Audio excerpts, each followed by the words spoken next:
একটা two piece তৈরি করার জন্য আমরা এখানে 5 গজ পরিমাণ কাপড় নিয়েছি। আর 5 গজ কাপড় থেকে এখানে 4টা ভাঁজ করে 38 ইঞ্চি পরিমাণে রেখে তারপর এই কাপড়টাকে কাটিং করে নিচ্ছি। আর এই 38 ইঞ্চি কাপড়টা হচ্ছে আমাদের সেলোয়ার তৈরি করার জন্য আমরা নিয়েছি।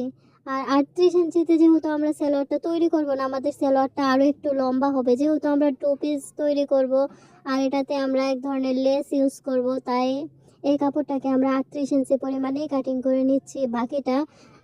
বাকি কাপড়টা নিচ থেকে পায়ের জায়গাতে জয়েন দেওয়ার পরে কিন্তু আমাদের লম্বাটা একদম পারফেক্ট হয়ে যাবে। তাই আমাদের 38 ইঞ্চিতেই কিন্তু হয়ে যাচ্ছে, তাই আমরা বেশি কাপড়টা নিচ্ছি না, কাটিং করার আমাদের প্রয়োজন নাই, এই কাপড়টা দিয়ে হয়ে যাবে। আর এখানে 4টা পার্ট আছে কাপড়ের, আর আমাদের কাপড়টা কাটিং করা হয়ে গেছে।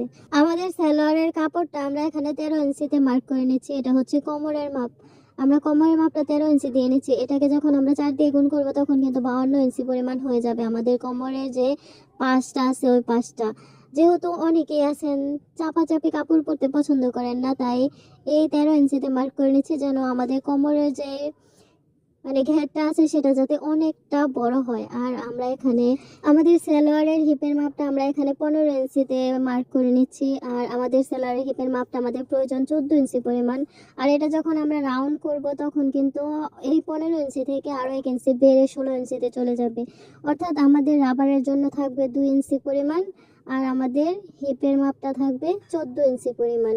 এই হলো আমাদের 16 ইঞ্চি পরিমাণ আমাদের যে হিপটা আছে সেটা হয়ে যাবে।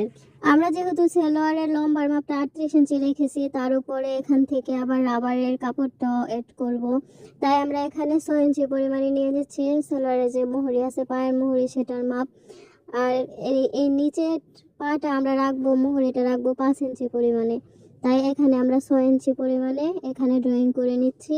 তারপর এখান থেকে কাটিং করার পর নিচে যে কাপড়টা আমাদের বের হবে ওই কাপড়টা দিয়ে নিচের যে জয়েন্টটা আছে সেটা দিয়ে নিব। সালোয়ারের যে বডির পার্টটা আমরা ড্রয়িং করেছিলাম সেই সম্পূর্ণ পার্টটা আমরা কাটিং করে নিয়েছি। এখন আমাদের যে কাপড়টা বেঁচে গেছে সাইডে থেকে ওই কাপড়টা আমরা নিচে জোড়া জয়েন্ট করে তারপর লম্বার মাপটা কমপ্লিট করব। আর এখানে আমরা এক ধরনের লেস ইউজ করব।